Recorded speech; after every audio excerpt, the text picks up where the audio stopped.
സീന പറയാണ്, ഞാനൊക്കെ ഭർത്താവ് ഒരു ബിരിയാണി വാങ്ങിത്തരാം എന്ന് സ്നേഹത്തോടെ പറഞ്ഞാൽ വരെ അതിന് പിന്നിൽ എന്തെങ്കിലും ഉണ്ടോ എന്ന് സംശയിക്കും. ഭർത്താവിൻ്റെ ബിരിയാണി സംശയിച്ചില്ലെങ്കിൽ കൂടിയും ഒന്നും സൗജന്യമല്ല, നമുക്കൊരാളൊരു ഒരു ഒരു കാര്യം ഫ്രീ ആയി തരാമെന്ന് പറഞ്ഞാൽ ഒന്നും നത്തിങ്, ലോകത്തുള്ള ഒരു സാധനവും ഫ്രീ അല്ല. ആ ഫ്രീ തരുന്നതിന് മുന്നിൽ എന്തോ ഒരു കളിയുണ്ട് എന്ന് മനസ്സിൽ അറിയാത്തവരല്ല മലയാളികൾ, എന്നാലും ഇടയ്ക്കിടയ്ക്ക് ഒന്ന് ഓർമ്മിപ്പിക്കുന്നതാണ്.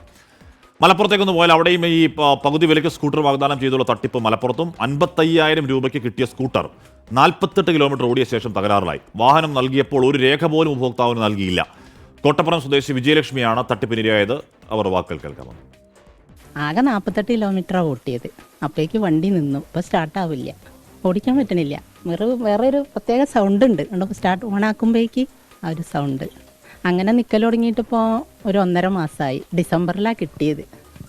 അന്വേഷിച്ച പോലെ ആദ്യം ഒരു നമ്പർ തന്ന് കാസർകോട്ടേക്ക്, അവിടേക്ക് വിളിച്ച് അങ്ങനെ കുറേ വെയിറ്റ് ചെയ്തു. ഓല് വരും വിചാരിച്ച് പിന്നെയും അവിടെ പോയി പറഞ്ഞപ്പോൾ പിന്നെ ഒരു തൃശ്ശൂർക്കാരെ നമ്പർ തന്നു. അതും ഇപ്പോൾ ഒന്നുമില്ല. ആക്രിക്കാർക്ക് കൊടുക്കുന്ന രീതിയിൽ ഇവിടെ മുറ്റത്ത് കിടക്കുന്നുണ്ട്.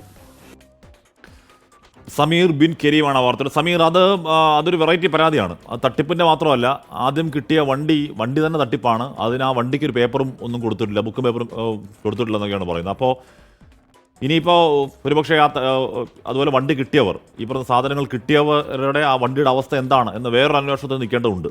Sameer, good morning. അതേ അശ്മി, ചതിയിലും വഞ്ചന എന്നൊക്കെ പറയും പോലെയാണ് ഈ ഒരു തട്ടിപ്പ് എന്നുള്ളതാണ്. മലപ്പുറം കൊണ്ടോട്ടി സ്വദേശി വിജയലക്ഷ്മിയാണ് ഈ തട്ടിപ്പിന് ഇരയായിരിക്കുന്നത്.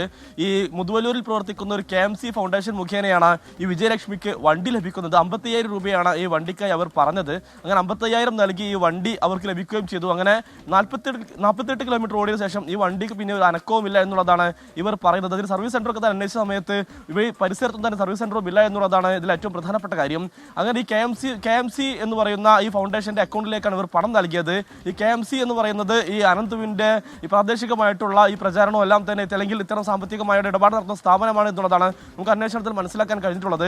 എന്നാൽ ചുരുക്കം ആളുകൾക്ക് മാത്രമാണ് ഇത്തരത്തിൽ സ്കൂട്ടർ ലഭിച്ചത്. ബാക്കിയുള്ളവർക്ക് ഇപ്പോഴും ലഭിക്കാറുണ്ട് എന്നുള്ളതാണ് ശ്രദ്ധേയമായ കാര്യം. അങ്ങനെ ഈ നിലവിൽ ലഭിച്ച സ്കൂട്ടർ കാണിച്ചുകൊണ്ടാണ് മറ്റുള്ളവരെ ഇതിലേക്ക് ആകർഷിപ്പിച്ചത് എന്നുള്ളതാണ് നമുക്ക് മനസ്സിലാക്കാനായിട്ട് കഴിഞ്ഞിരിക്കുന്നത്. അങ്ങനെ നിരവധി ആളുകൾക്കാണ് ഇത്തരത്തിൽ 6 മാസം കൊണ്ട് സ്കൂട്ടർ നൽകാമെന്ന് പറഞ്ഞ് ഇപ്പോൾ 1 വർഷം ആവാറായി പലർക്കും സ്കൂട്ടർ നൽകിയിട്ടില്ല എന്നുള്ളതാണ് ഇവർ വ്യക്തമാക്കുന്നത്.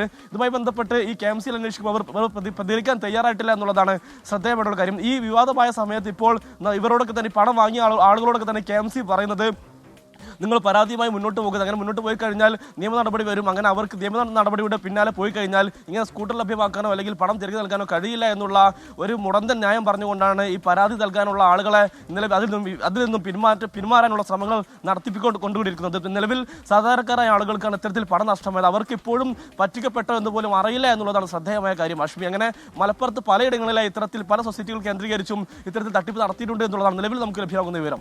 അശ്മി, പരാതി പെരുമഴയാണ്, പരാതി പ്രളയമാണ്. അത് ഒട്ടുമിക്ക എല്ലാ ജില്ലകളിലും ഉണ്ട്. അത് ചെറിയ പരാതികളൊന്നും 10-200 പരാതികൾ. അതിൽ കേസെടുക്കൽ ഒരുപക്ഷെ കുറച്ച് പരാതികൾ മാത്രം, ഏതാണ്ട് ഒരേ സ്വഭാവത്തിലുള്ള പരാതികളാണ്. എല്ലാ പരാതിയിലും കേസെടുക്കുന്നുണ്ടാവില്ല.